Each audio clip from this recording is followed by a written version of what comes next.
What do you feel when you hear the word feedback? That's something you should take notice of, and it's something that we should talk about in this video.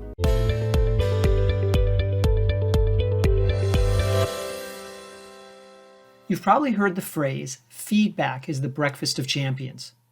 It's often credited to Ken Blanchard, but Ken actually credits it to a colleague named Rick Tate. Rick often said that salespeople have the gift of feedback built into their profession. And that's true. Salespeople often hear yes or no as feedback to their pitches. So they get feedback, and they get it often.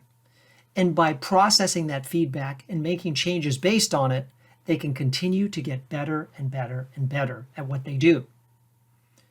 If that's built into the sales profession and it helps them to become champions, why isn't feedback built into the leadership profession? Well, my answer is because it's generally driven by leaders and their appetite for feedback. I've met leaders who are hungry for feedback. In the coaching engagement, they want it. Bring it on. Let's do a 360 where we have a group of people giving me online feedback through a survey instrument, or they have me talk to people personally and get feedback one-on-one, and then I deliver that back to the leader being rated. But I've also talked to other leaders who resist feedback. They're afraid of feedback because they don't want to know about their failings. I had one leader who absolutely denied wanting to have a 360 as part of their engagement, and it was because of that fear. And then there's another take. I had a leader that embraced the opportunity for me to talk one-on-one with 12.5 people who worked in their organization. But when it came time to actually discuss the negative feedback, they denied it. They said it wasn't accurate, or that it was just anecdotal, like a one-time experience. It wasn't actually emblematic of who they were as a leader. But the positive feedback, they embraced it. See, this is a problem. Of course, feedback can be positive and constructive, and it should be both ways. But when a leader only wants positive feedback and denies the negative feedback, that's a problem, and that sends the wrong message. And this is the really important theme under this idea of feedback is you as a leader want a culture of feedback, and you set the tone by your approach to feedback. Do you ask for it regularly? And when you receive it, do you do something with it in terms of making changes to the way you lead? And then do you take it to the third and most difficult step, which is to actually talk about it with other people, thank them for the feedback and let them know what you're working on and ask for their support. That's vulnerability. Vulnerability and feedback together make for a better leader. Former CEO of Intuit, Brad Smith, said that his number one rule of leadership was to listen to employees. Brad listened to employees, and he took that feedback in, and he processed it and acted on it.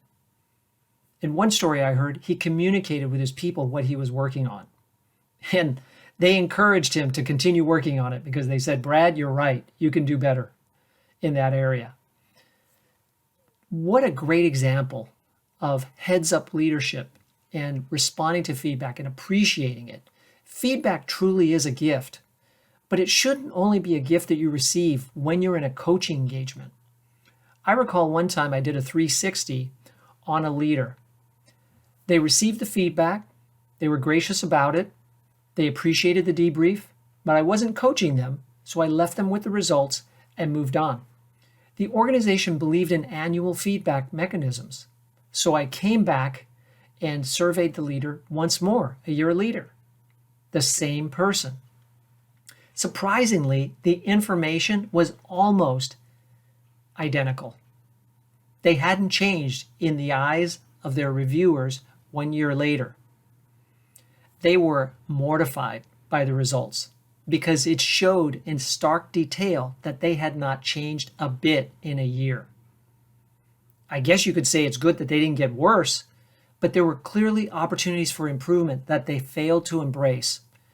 This time, they vowed to do different and make some changes based on the feedback. I appreciated their new take on the feedback, even if it was 1 year later. Here's the reality. Now is a great time to change your approach to feedback if in the past you've denied it or just plain not asked for it. You can change today. Ask for feedback. Think about it. Seriously consider, where's the gift here? What can you change to be better and more effective as a leader? And model that in your culture so that you start sending it down to other levels of the organization so other leaders below you can ask for feedback, appreciate it, act on it, talk about it. Imagine what that can do for your organization. It can lead to really positive results. I hope you'll do something with this encouraging message to accept that feedback is the breakfast of champions. If this video has helped you, please like it, comment on it, and share it with others who can also embrace the opportunity to take feedback for what it is, a blessing and a gift. If you'd like to explore coaching, one-on-one or with your team to help you receive feedback in an orchestrated, facilitated way, and then be guided through the process of how to adapt the culture in your organization to be more feedback friendly, I'd be more than happy to work with you. Send me a message at michael@BaerExecutiveCoach or visit the website, BaerExecutiveCoach.com. You can send me a message through the site or schedule time with me on my calendar. Thank you very much.